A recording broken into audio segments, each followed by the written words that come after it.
Welcome to the Irresistible Woman Podcast, your place to learn how to attract the right man this year with confidence and ease. I'm your host, Madeline Charles, and shout out if you are watching me on video, if you have found me on YouTube or you're tuning in on Spotify, Apple Podcasts, however you're getting this right now. This is my fourth video podcast, I think. I'm having a lot of fun. Like it feels good to be like, hello, here I am. So I hope that you're enjoying it video. If you're just like classic audio only, we love that as well.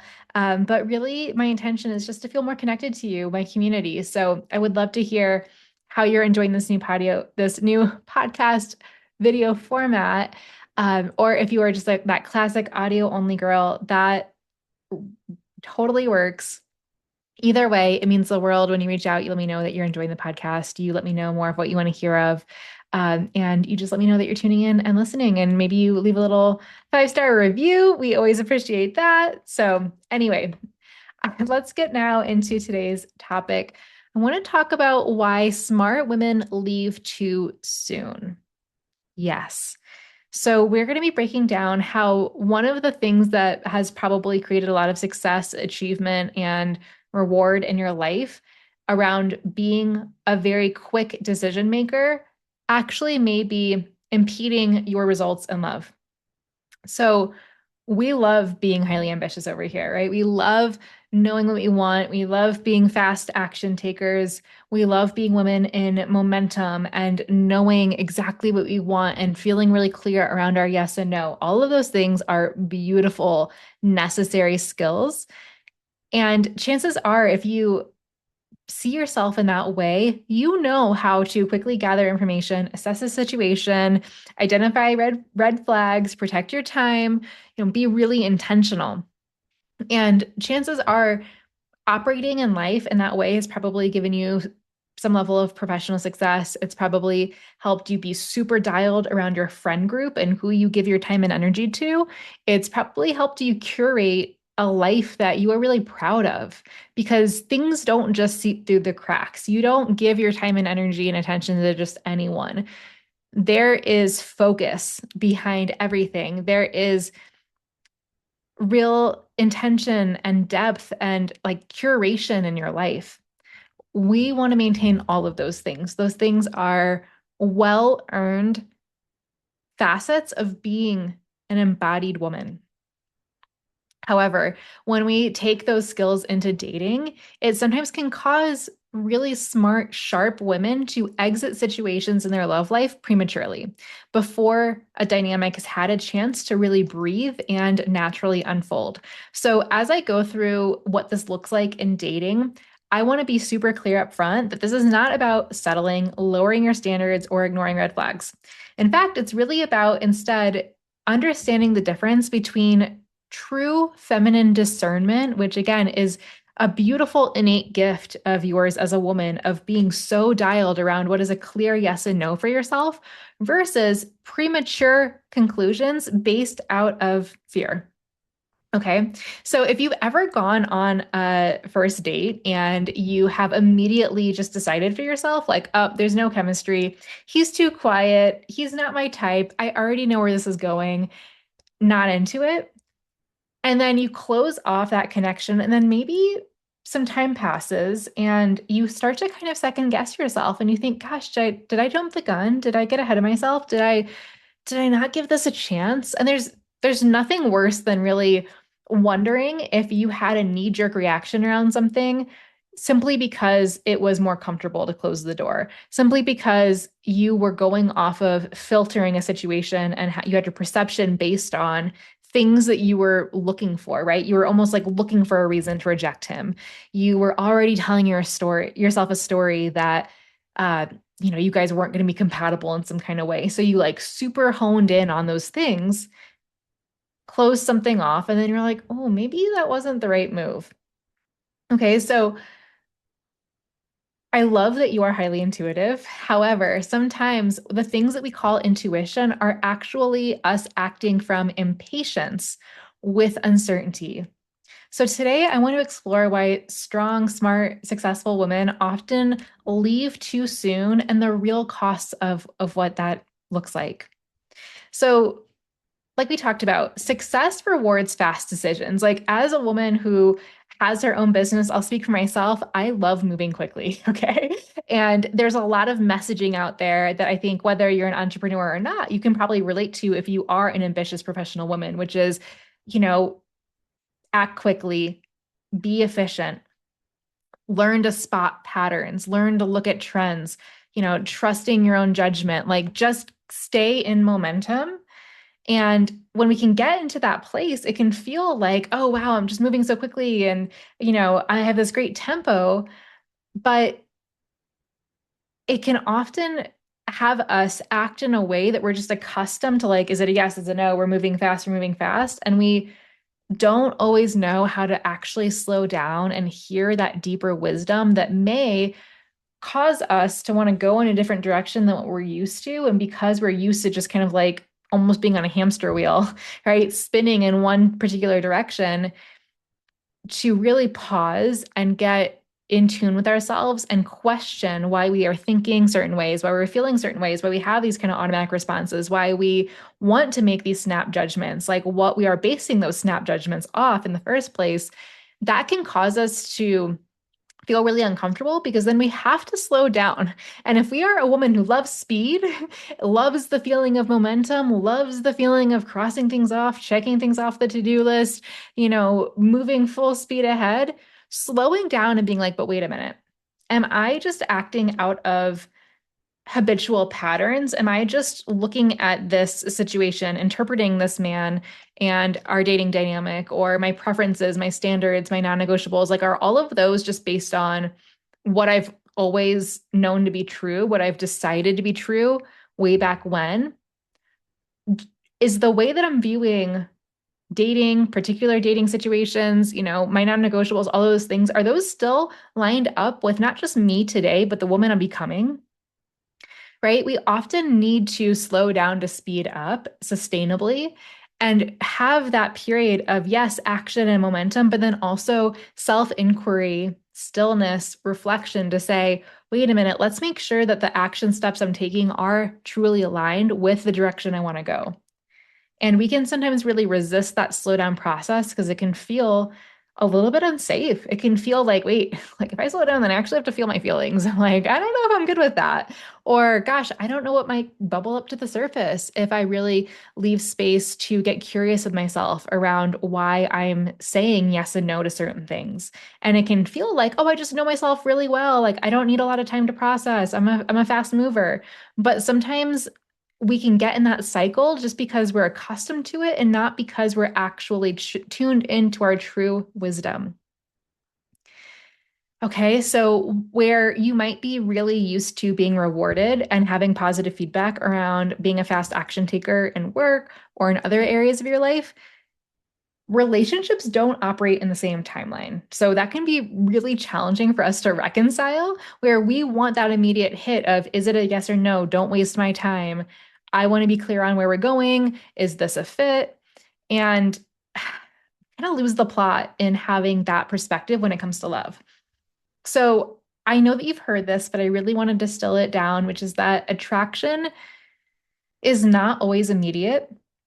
And sometimes, again, the things that you are perceiving as an immediate intuitive hit around it's a yes or it's a no, we want to just kind of like pause and make sure that what's being informed for those yes and no's feels legit. So, one of the biggest misconceptions women can have is this idea that, like, if it's right, I'm going to know immediately. I'm going to feel a certain way. I'm going to just have that hit and it's going to be super clear. But a lot of times, opening up to romantic connections comes from a place of curiosity where we don't have all the answers right away. We don't exactly know everything a guy is looking for, everything a guy is bringing to the table, everything that makes a guy tick, right? There's simply no way to know that all fully up front. I don't care how detailed his dating profile is, right? There's still going to be more to learn. And so sitting in that ambiguity, sitting in that gray area and the discomfort of the unknown is really a skill set that goes against the go, go, go hamster wheel, productivity, accomplishment way of being. right? Modern dating has really conditioned people to expect instant certainty. And it is such a disservice because, again, attraction dynamics do not work that way. Sure, could you meet someone and immediately feel fireworks and that ping of chemistry and those yummy butterflies? Absolutely. And sometimes you look at a dating profile and you're like, unsure, like, okay, not exactly my type, or okay, we don't exactly have all of the same things in common that I anticipated my dream guy would bring to the table. Do I need to immediately write that off? Right? Or, we went on a date and my body wasn't like fully wanting to like lean in to kiss him, but I just felt a little bit neutral and like where would I want to put a label on that? Where would I want to fit those feelings and those reactions into a box to say, is it a yes or no? Right? Because that creates certainty, that creates a false sense of control. And we really have to come back into, okay, like relationship dynamics, building intimacy, it does not function in that way. So I want you to pay attention to where you are perceiving romantic connections, coming back home from dates, thinking about whether you want to continue talking to someone. And are you judging that yes and no based on a false perception that it needs to be this clean, clear feedback loop? Or are you willing to give a little bit of breathing room? And I want to be so clear, like I said, this is not about extending things out indefinitely, going on date after date with someone that you are just certain is a no.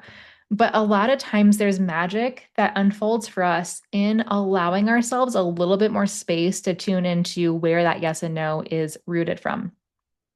But when we think about just the nature of online dating dynamics, swipe culture, even, going on a coffee date or a phone call, like there's such a feeling of like, I need certainty at the end of this interaction. I need to know where this is going.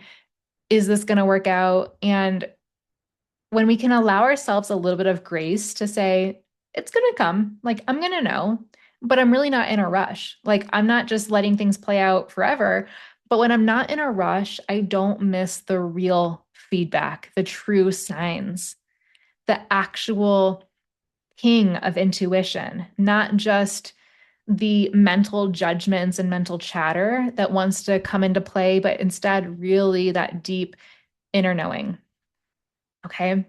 So as I'm sharing all of this, you might recognize that if you do identify as being a high achiever like myself, you often may overvalue information that you don't actually have. And so this is playing into what we're speaking about here, but a lot of women make decisions based on assumptions rather than data.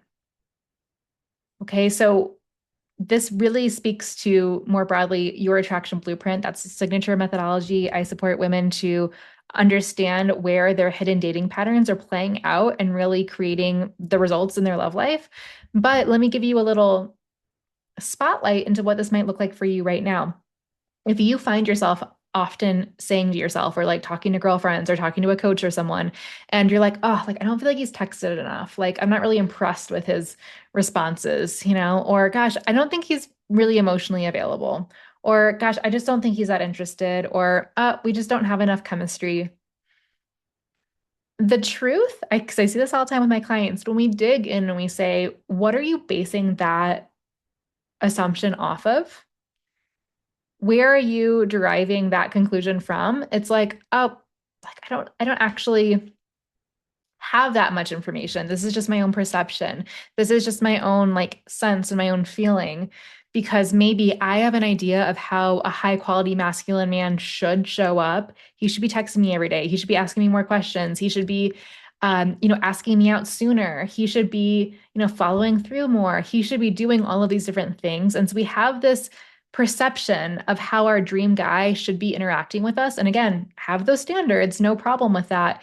But what happens where standards often get misunderstood as self-protection strategies is we have this rubric for how we're measuring men against, and then rather than feeling into ourselves and saying, ooh, I don't feel totally met. Ooh, I wish that things were happening a little bit differently. Ooh, I have a question. I don't exactly know how he's feeling. I'm just left with a bunch of like stories I'm telling myself. What's a more embodied, empowered high value way to get the answers I'm looking for rather than being in my own stuff and like a one-sided perception, rather than just drawing my own conclusions and saying like, oh, he's just not living up to my standards. Is there an opportunity here for me to actually speak my needs a little bit more clearly? Is there an opportunity here for me to be a little bit more vulnerable and give that feedback around what I'm looking for? Is there an opportunity for me to set a boundary and see if he steps up to it? But until we give men that real chance to rise, we can't fault them for missing the mark. Okay, this is so important. I really hope you're hearing me on this. It's so much easier said than done. Like you might hear this and be like, yeah, yeah, sounds great, Madeline. But then when it comes to implementation, this is where your attraction blueprint is really going to show up and inform whether or not you have the internal capacity to follow through on these things, or whether it just feels way more comfortable for you to pull back, chalk it up to just another misaligned match and feel stuck in the dating process. So every moment that you feel like you and a man are not connected, like there's a little bit of a rift there, you have an opportunity to close that gap and create more connection.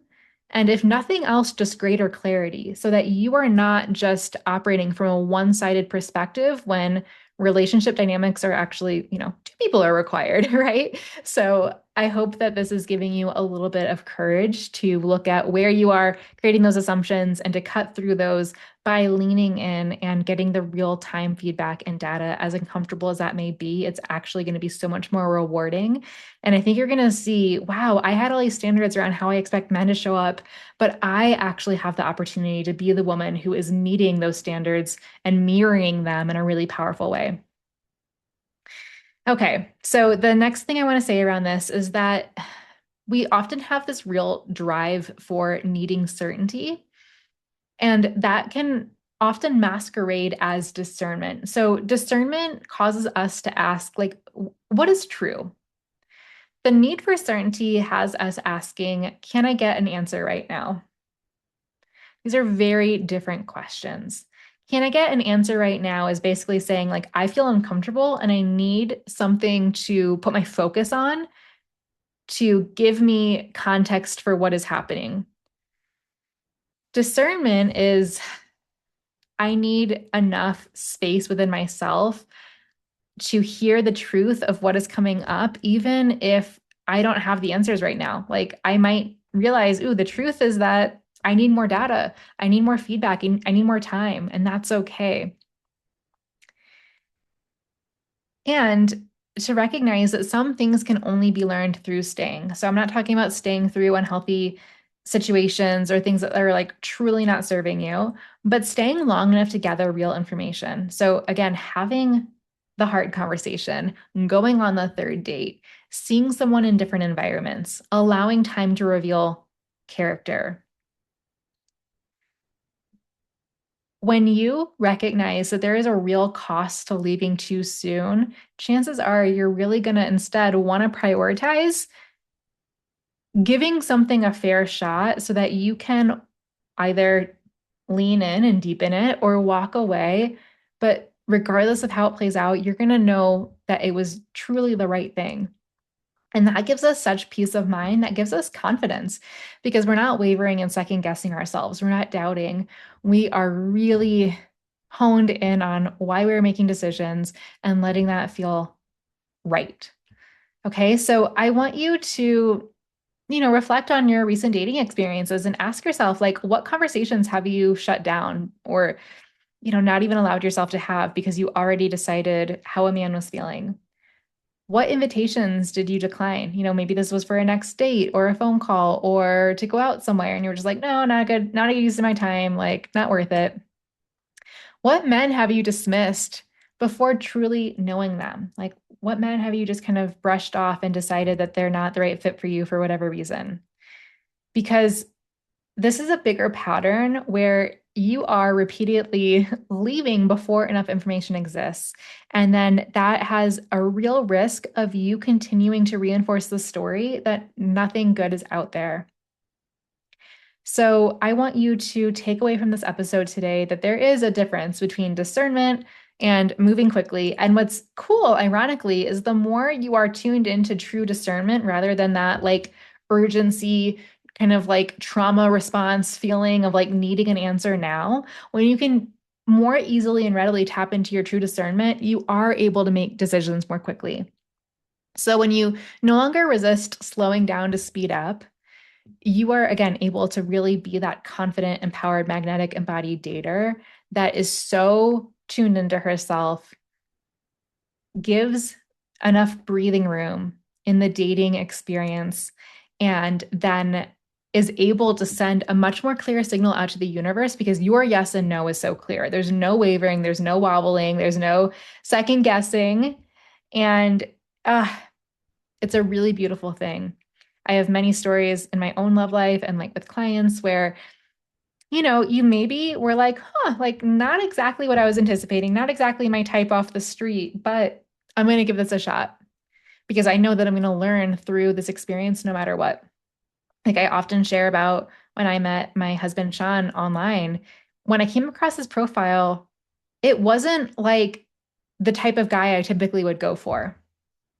In fact, I saw his profile and I didn't like it. I didn't message him. I think it showed him that I had viewed him. And so he was like, "Hey, like noticed you saw my profile."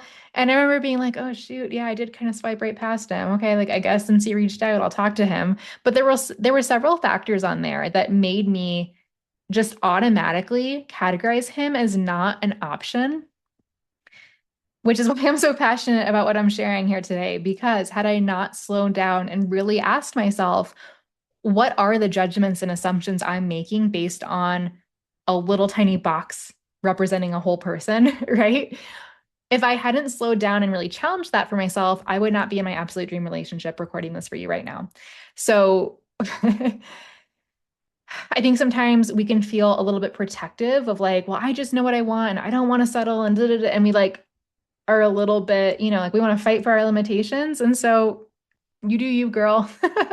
But I hope that this episode today has planted a tiny seed of possibility for you that, you can really stay present in your love life and your body in order for you to collect all of the answers rather than assumptions. You owe that to yourself, at least. So, as we talk about raising higher standards, that's very much a theme for my work this year because this fall in Denver, Colorado, November 5 to 7, we are leading the Irresistible Woman Activation Live 3-day in-person transformational coaching experience. And the theme of our event this fall is how to raise the standards for how men respond to you. It's about you taking that self-ownership to say, oh my goodness, men are just responding to me. Men are just mirrors for my own inner thoughts and limitations and habits and patterns. And so when I get to clean that up, when I get to up level, the men I attract are going to shift. The way those connections play out is going to shift. Me ultimately getting everything I want in love becomes possible, and it all comes back to me. So if this episode has sparked something in you, if this is a conversation you want to go deeper into, if the idea of being immersed in person for 3 full days of a global community of irresistible women in a coaching transformational party experience sounds exciting to you, I invite you to check out all of the details for the Irresistible Woman Activation Live. This is our 5th year putting this event on, and it is going to be wildly different from anything we have previously done. So if you've seen me talk about this event previously, if you kind of like checked it out, I want you to know that we are doing something very different this year. We are really kicking it up a notch in the spirit of raising our standards. So I hope that you'll join us. And I want you to know that as a valued podcast listener, you actually get a $50 coupon code for your early bird ticket. The details for that are in the show notes. I just want to say thank you so much for tuning in. As always, I am sending all of the love. Until next time, keep shining your love light and bye for now.